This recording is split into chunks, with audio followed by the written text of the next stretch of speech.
पिछले सिर्फ 24 घंटों में रूस के ऊपर दो सबसे भयानक और दर्दनाक हमले हुए हैं। और सबसे खास बात, ये दोनों ही हमले रूस की सेना पर नहीं, ना ही रूस के सरकारी दफ्तरों पर, बल्कि रूस के आम नागरिकों पर ये सीधे हमले हुए हैं, जिसमें सैकड़ों रूसी मारे जा चुके हैं। इनमें से जो पहला हमला हुआ है, स्क्रीन पर आप देखिए, ये हुआ है क्राइमिया के सेवास्तोपोल में। जी हां, आपको पता ही होगा 2014 में क्राइमिया यूक्रेन का हिस्सा हुआ करता था, लेकिन रूस ने सैन्य कार्रवाई करके इसे अपने कब्जे में ले लिया था। यहीं पर सेवास्तोपोल है और आप जानते ही होंगे कि यही सेवास्तोपोल रूस का सबसे बड़ा सैन्य अड्डा है। यहीं पर दोपहर के वक्त कल बहुत सारे रूसी नागरिक समुद्र के किनारे इकट्ठा थे।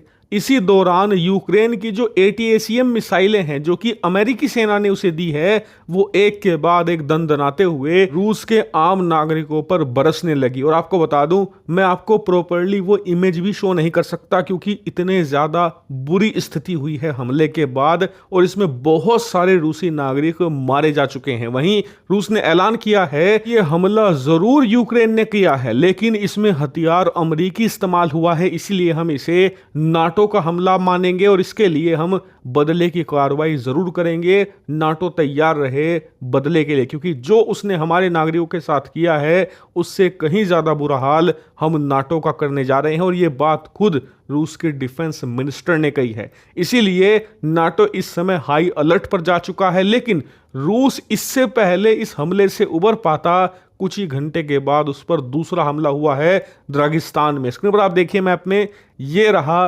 दागिस्तान, जो कि चेचनिया के पास ही है। और यहीं पर कई सारे हथियारबंद लड़ाके आए अचानक से। उन्होंने आम नागरिकों पर, एक चर्च है, एक सिनेगोग है, जो कि ज्यूइश लोगों के प्रार्थना स्थल होते हैं, वहां पर अचानक से धड़ाधड़ हमला करना शुरू कर दिया। और बताया जा रहा है कि इस हमले में अफगानिस्तान बेस ISIS के लड़ाकों का हाथ है, और इसमें भी दर्जनों लोग मारे जा चुके हैं और मरने वालों का आंकड़ा लगातार बढ़ता जा रहा है। हालांकि रूस ने कहा है कि उसने कई लड़ाकों को जिंदा पकड़ा है, तो बाकी सबको मार गिराया है। रिपोर्ट्स में बताया जा रहा है कि दागिस्तान में हुआ यह हमला सेपरेटिस्ट मूवमेंट का नतीजा है। दरअसल दागिस्तान में सेपरेटिस्ट मूवमेंट तो काफी लंबे समय से जारी है, लेकिन पिछले कुछ समय में यह कमजोर पड़ी थी। यानी कि दागिस्तान को रूस से अलग करने की मांग, दागिस्तान को एक अलग देश के तौर पर स्थापित करने की डिमांड।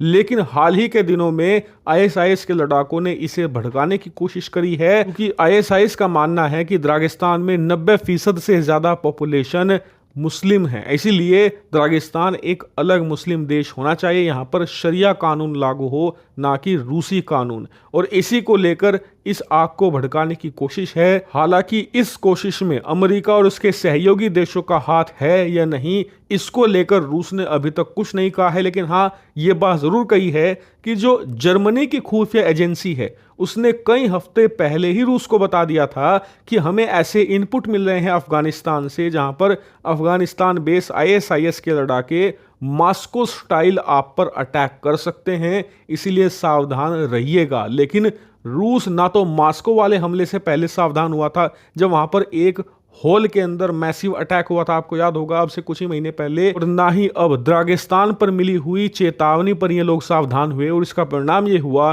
कि बहुत सारे आम नागरिकों को अपनी जान से हाथ धोना पड़ा। लेकिन जो भी हो, इस समय रूस अपने सबसे बुरे दौर से गुजर रहा है। एक तरफ रूस यूक्रेन के युद्ध में वो फंस चुका है, तो दूसरी तरफ उसके ऊपर टेररिस्ट अटैक हो रहे हैं। वहीं यूक्रेन भी इतना ताकतवर हो चुका है पश्चिमी देशों के हथियारों से कि अब वो भी रूस के आम नागरिकों को निशाना बना रहा है। जिस प्रकार से रूस पिछले 2 सालों से रूस के शहरों पर बम बरसा रहा था, यानी कि अब व्लादिमीर पुतिन के सामने उनके पूरे पॉलिटिकल करियर की सबसे बड़ी चुनौती है। देखने वाली बात यह है कि वो इससे पार कैसे पाते